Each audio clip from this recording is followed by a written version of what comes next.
In this episode, we explore the concept of energetic messes. How do you deal with the energy of being hurt by someone else? Welcome to the Plumb Podcast. This is a podcast for possibility. We begin from a unique starting point and the conversation unfolds from there. We express authentically and we create the space for you to do the same. Hi, I'm Rosalee.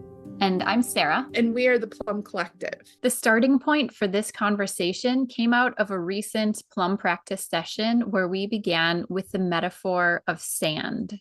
In Plumb Practice, we begin with a guided sensory experience, and we often start with some kind of metaphor. The experience is very open-ended and neutral, and it allows the listener to fill in the details with their own imagination. After we have the imaginative experience, we have some time for self-expression. We're not trying to write something good or trying to write about something.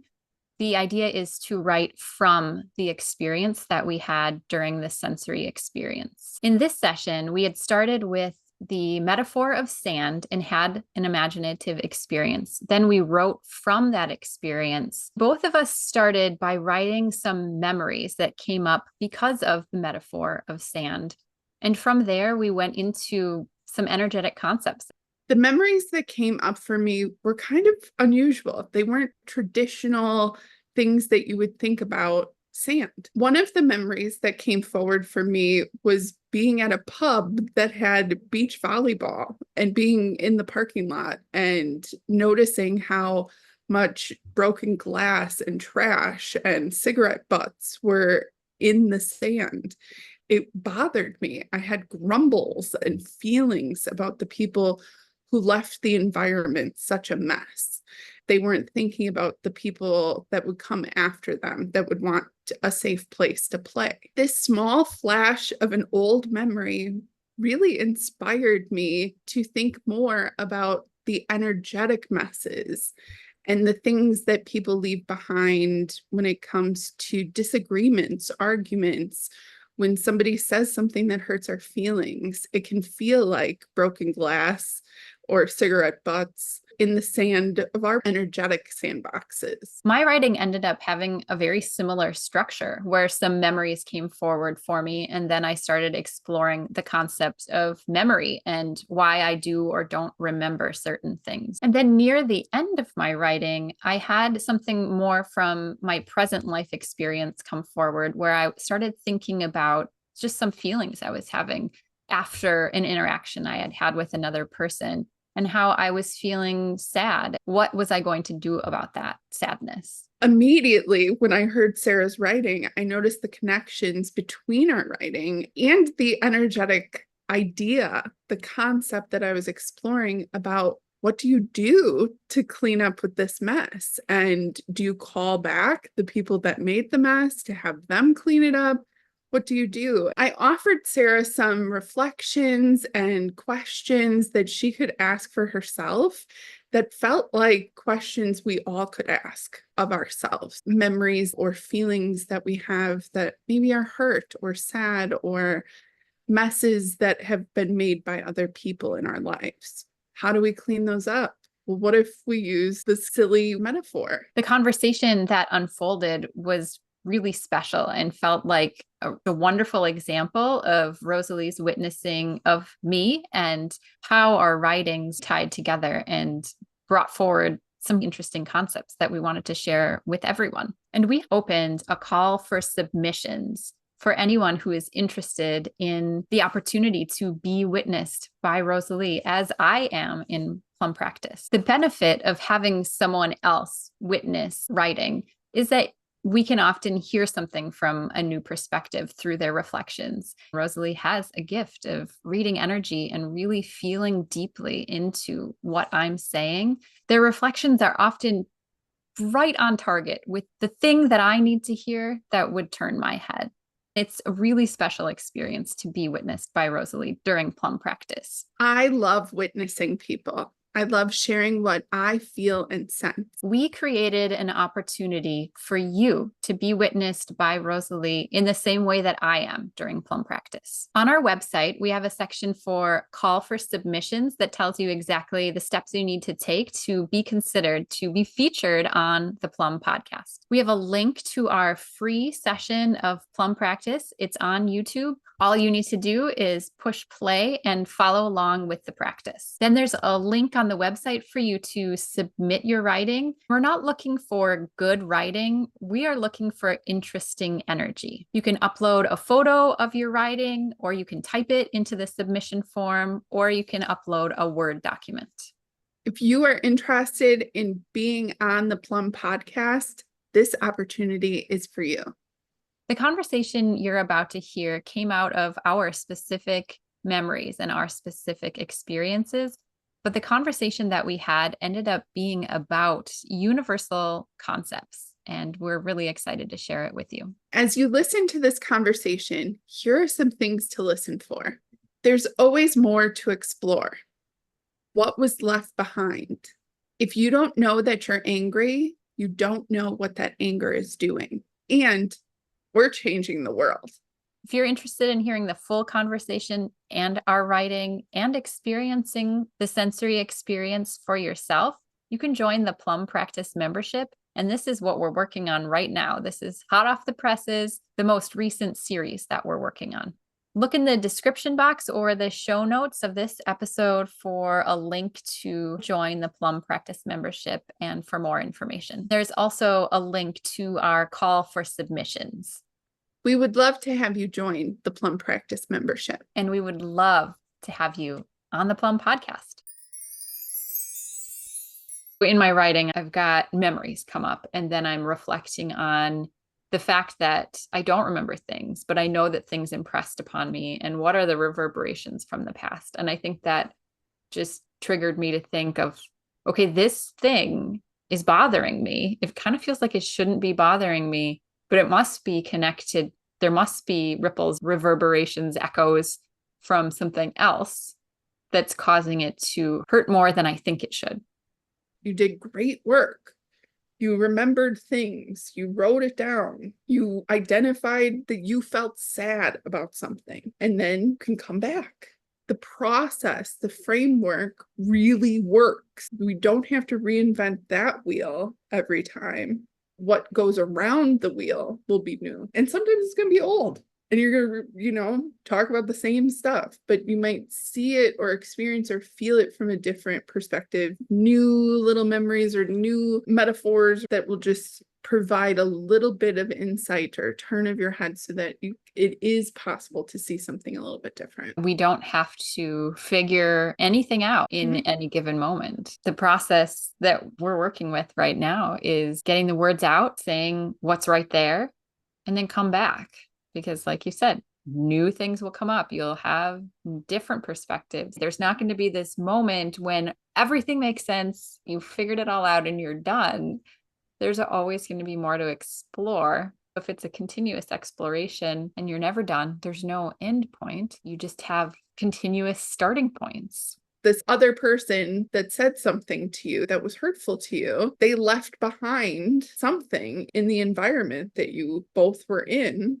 They didn't clean it up. They didn't pick it up. They didn't make sure that it was safe, that the environment was in the same shape that it was when they found it. Now, who do you deal with that? Do you call the other person and go, come back over here and look at what you did, pick this up, clean this up? My curiosity or my feeling is, okay, if you use this analogy and you aren't in a sandbox, well, what did this person leave? What would be required to clean it so that the sandbox was safe for you to play in?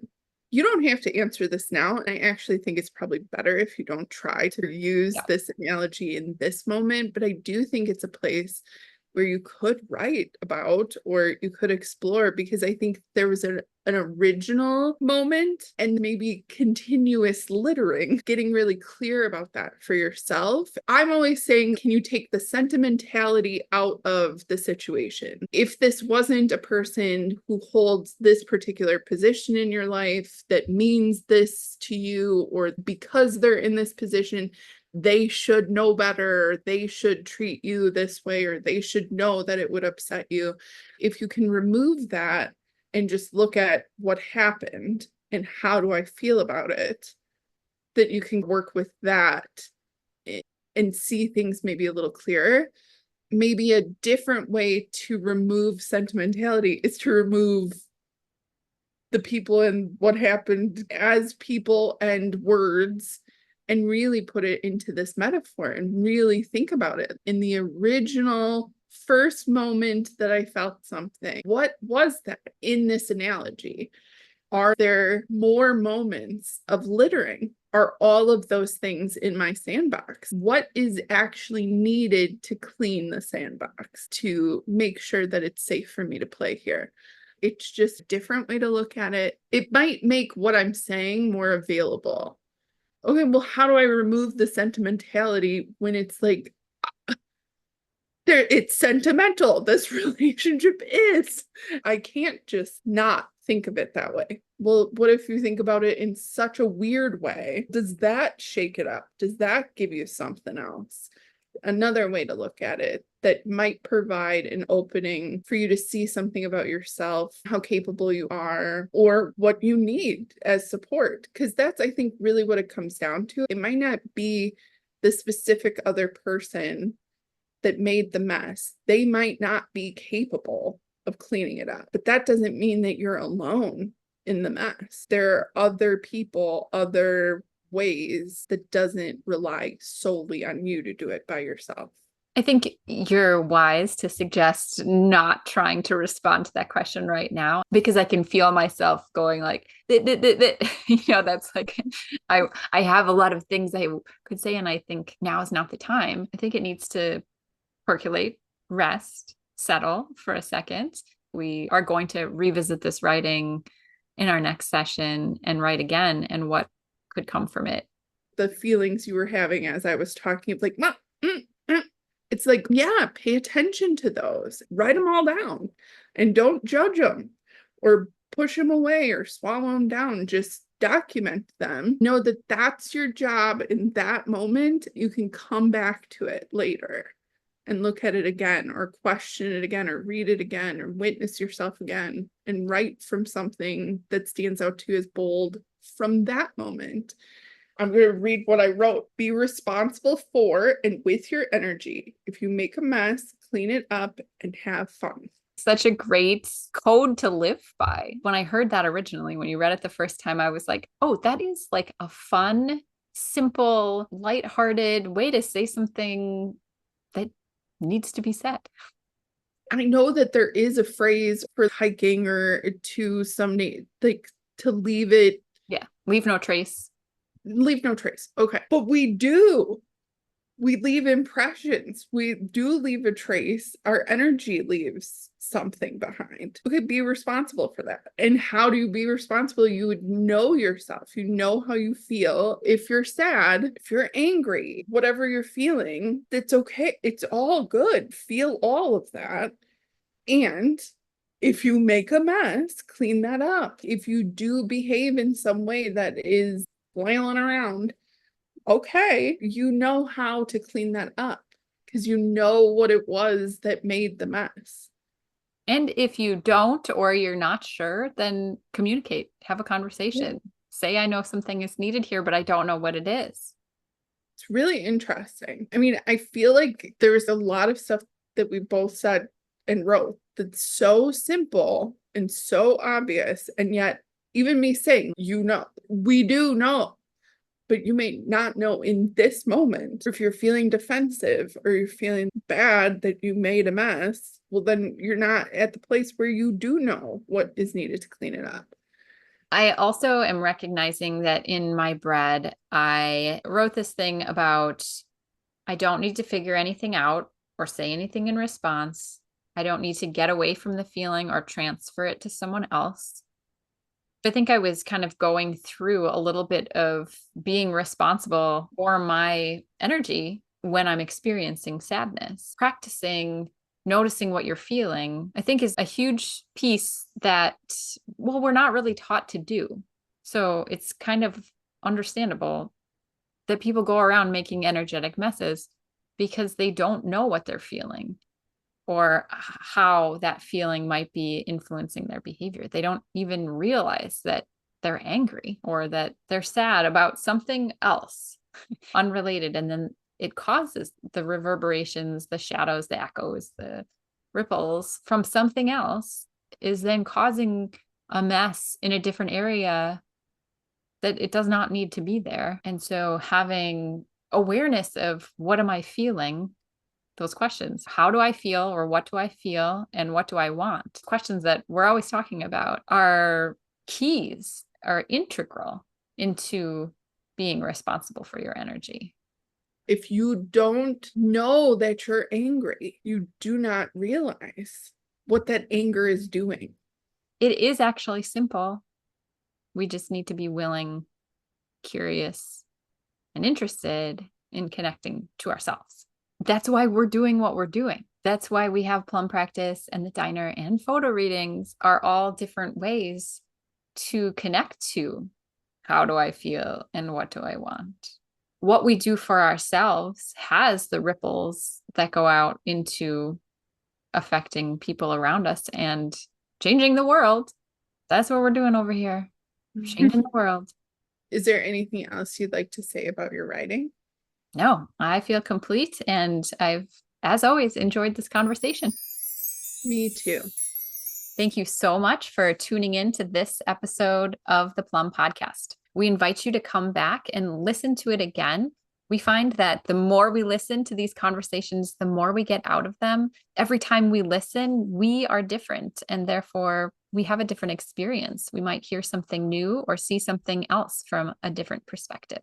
We invite you to check out our website and join the Plumb Practice membership and submit your writing for an opportunity to be witnessed by Rosalee and featured on the Plumb Podcast. Tune in next week for a new episode of the Plumb Podcast, where we will have a new conversation from a brand new starting point. We are committed to expressing ourselves authentically and creating the space for you to do the same.